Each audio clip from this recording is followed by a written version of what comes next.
नमस्कार दोस्तों, INC TV पर आपका स्वागत है। मैं इस वक्त हिमाचल प्रदेश में हूँ। बेरोजगारी का बोझ और ऊपर से अगर आपने रोजगार पाना है तो सीमेंट की बोरी का बोझ। अब आपको तफसील से समझाते हैं सीमेंट का बोरी का बोझ का मतलब।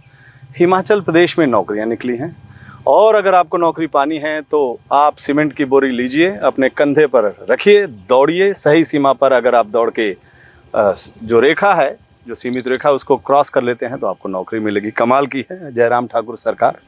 और ये नई नौकरियों के बारे में तफसील से समझाएंगे हमारे साथ अभिषेक राणा हैं, जो कि सोशल मीडिया के यहाँ हिमाचल प्रदेश में सारा कुछ देखते हैं। ये कमाल की नौकरी है जी। हाँ, एक तो बेरोजगारी 8 साल में हमने अभी देखा डाटा किस तरह से प्रस्तुत किया गया कि 8 साल में बेरोजगार जो है वो परेशान है, युवा बुरी तरह से हताश है। अब नौकरियाँ निकली हैं और उसको तफसील से समझाइए। और जो आपने पेपर्स निकाले हैं, जो एक किस्म से हम कहें कि इन्वेस्टिगेटिव जर्नलिज्म भी कर रहे हैं आप, एक अच्छी बात है कि सरकार के पोल खोल रहे हैं। क्या है ये नई नौकरी का जिसमें सीमेंट की बोरी को लेके दौड़ना है, चाहे वो महिला हो चाहे वो पुरुष हो? देखिए, लगातार कांग्रेस पार्टी देश पे भी और प्रदेश में भी एक ज्वलंत मुद्दा जो है वो बेरोजगारी लगातार लोगों के बीच में लेके जा रही है, सरकार के खिलाफ उठा रही है।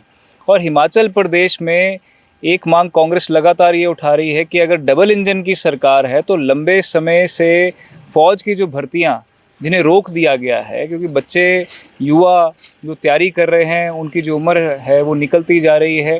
सारी चीज़ें खुल चुकी हैं कोविड के बाद, लेकिन फ़ौज की भर्तियां जो हैं वो टेस्ट सरकार नहीं ले रही है। दूसरी ओर प्रदेश सरकार ने हाल ही में पुलिस भर्ती को लेकर, आपको पता है मामला बहुत उठा कि पोस्ट निकली। उसके बाद जब पता लगा कि वो जो क्वेश्चन पेपर है या प्रश्न जो सरकार ने पूछा है वो पहले ही सब लीक हो चुके हैं लोगों के बीच में, और अब उसकी इन्वेस्टिगेशन कांग्रेस पार्टी की लगातार आवाज़ उठाने के बाद सीबीआई को जांच दी गई, लेकिन वहाँ से भी कोई मामला दबता हुआ हमें दिखाई दे रहा है। अब लगातार बेरोज़गारी का मुद्दा बढ़ता जा रहा है और फिर से इसी सरकार ने लोक निर्माण विभाग यानी कि पीडब्ल्यूडी विभाग में 5000 मल्टीटास्क वर्कर की पोस्ट निकाली है। और मज़ेदार बात यह है कि अपने चहितों को किस प्रकार से बैकडोर से आप एंट्री दे सकते हैं वो हम इस सरकार में देख रहे हैं। और अभी आप क्राइटेरिया की जो लिस्ट है जो मैंने आपको अभी दिखाई, बिल्कुल, चले अब हम बताते हैं कि इसको भी दिखाया जाए साथ साथ में। आप चैनल पे अब ये देख सकते हैं कि जो क्राइटेरिया की लिस्ट है कि पुरुषों और महिलाओं को लेकर किस प्रकार से लिखा गया है कि सिर्फ सिंगल क्राइटेरिया है कि एक सीमेंट की बोरी आप उठाइए, और पुरुषों के लिए है कि आप 50 मीटर जो है वो 60 से 90 सेकंड में आप पूरे कीजिए, अगर नहीं करते हैं तो आप बाहर हैं। महिलाओं के लिए भी 50 मीटर जो है वो सीमेंट की बोरी उठाकर आप 90 से 120 सेकंड में पूरा कीजिए, नहीं तो आप बाहर हैं। अब मज़ेदार क्राइटेरिया ये है कि इसके अलावा कोई क्राइटेरिया ही नहीं है। वो शायद इसलिए होगा ना कि महंगाई बढ़ी हुई है, सीमेंट भी महंगा है, सब कुछ महंगा है जी। तो बेरोजगार वो महंगाई को कैसे झेल सकते हैं, शायद इसलिए बनाया है। नहीं, ये इसलिए बनाया गया है कि अपने चहितों को बैक डोर से एंट्री कैसे दी जाए, क्योंकि अब आप इसमें देखिए कि जो बीपीएल परिवार से हैं उनको कोई रियायत नहीं है, कोई विडो है, कोई लैंडलेस है, कोई भी आप अन्य क्राइटेरिया ले लीजिए, इसमें कोई क्राइटेरिया ही नहीं, सर्टिफिकेट की बात भी नहीं कही, कोई क्वालिफिकेशन, कोई सर्टिफिकेट, किसी भी चीज़ की बात नहीं रखी गई है। मतलब आप किसी भी विशेष तबके को राहत देने का काम नहीं कर रहे, सिर्फ एक काम कर रहे हैं। और जितने उनके अफसर हैं, जिसमें लिखा है कि आप उसमें पढ़ेंगे कि हमने कमेटी गठित की कुछ दिन पहले, उस कमेटी ने ये निर्णय लिया। अब वो कमेटी किस आधार पे ये निर्णय ले रही है कि उस जो पीडब्ल्यूडी में काम करेगा मल्टीटास्क वर्कर की पोस्ट पे, उसका सिर्फ यही क्राइटेरिया कि वो सीमेंट की बोरी एक जगह से उठा के इतने समय में पहुँचाएगा, तो वो इस पोस्ट के लिए सक्षम है। अगर वो नहीं कर सकता है तो सक्षम नहीं है। तो जो बाकी लोग हैं जो बीपीएल परिवार से संबंध रखते हैं, जिनकी आमदनी आय जो है वो कम है, जो पीछे बैकवर्ड एरिया से लोग हैं, वो बाकी लोग कहाँ जाएंगे? तो उन लोगों के लिए कोई क्राइटेरिया नहीं है। ये सिर्फ और सिर्फ 5000 पोस्टों पे अपने चुने हुए लोगों को भरने का, बैकडोर से एंट्री देने का एकमात्र प्रयास है जो कि सरकार करने जा रही है। पहले ही सरकार के ऊपर इतने प्रश्न लग चुके हैं कि बेरोज़गारी को लेकर कोई रोड मैप नहीं है। जो भर्तियां निकाली जा रही हैं उसमें भी बैकडोर से एंट्री कर रही है। पुलिस मामले में लगातार प्रदेश की जनता आवाज़ उठा रही है, कांग्रेस पार्टी आवाज़ उठा रही है कि पेपर लीक मामला हुआ है। इतना बड़ा, पहली बार हिमाचल प्रदेश में ऐसा कोई मामला निकला है। करोड़ों रुपए की धांधली का आरोप लगा हुआ है। और जो प्रदेश में भारतीय जनता पार्टी में, सरकार में जो डीजीपी हैं, वो जब ये इन्वेस्टिगेशन शुरू होती है तो वो छुट्टी पे चले जाते हैं। तो लोग ये जानना चाहते हैं कि इतना सीरियस मैटर है, सरकार क्या कर रही है? सिर्फ चुने हुए लोगों को आगे पीछे से पकड़ के ला रही है। सरकार तो करिए ना कि सीमेंट की बोरी उठाइए महंगाई नहीं, के दौर में और दौड़िए अलग और दौड़ के फिर आप रोजगार पाइए। आप देखिए कमाल की बात है, मल्टी टास्क वर्कर की बात कही जा रही है, इसमें ना सर्टिफिकेट की बात है। हम अमूमन एक बात करें कि अगर मान लीजिए पुलिसिंग की भी या होमगार्ड की भी बात करें कि जब नौकरी पा रहे हैं तो उसमें एक शिक्षा कितनी है, योग्यता कितनी है, क्या उसके पास एनसीसी का सर्टिफिकेट है, उस आधार पर नौकरी दी जाती है। लेकिन मुझे लगता है हिंदुस्तान में पहली हिमाचल सरकार होगी जो ये कह रही है कि सीमेंट की बोरी उठाइए और अगर आपने मल्टी टास्क का काम करना है, मल्टी टास्क एक बड़ा अच्छा नाम दिया है, पर उसमें यह है कि आप बोरी उठाइए और नौकरी पाइए।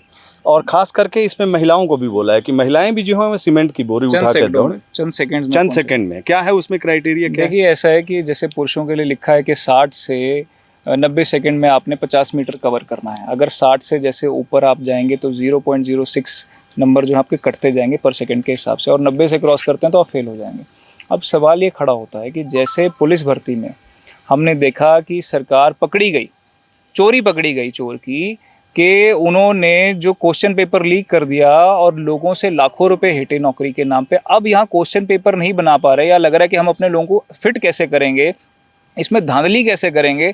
तो एक इन्होंने कमेटी बनाई और उस कमेटी ने सिर्फ यही क्राइटेरिया रखा कि हम जो हैं वो एक दौड़ लगवाएंगे, सीमेंट की बोरी उठवाएंगे, उसमें कौन किस परिवार से संबंध रखता है, बीपीएल से करता है क्या, कुछ भी कोई क्राइटेरिया नहीं और तो एक सिंगल क्राइटेरिया है। इसमें तो डर इस बात का भी है कि सीमेंट की बोरी अगला दौड़ा भी नहीं और कागजों में उसे कर दिया गया कि भाई साहब तो 30 सेकंड में दौड़ के पास किया। अब वो जिस तरह से पेपर लीक, जिस तरह से पेपर में हुआ था, साफ तौर पे ये धांधली करने से पहले पकड़ी गई है।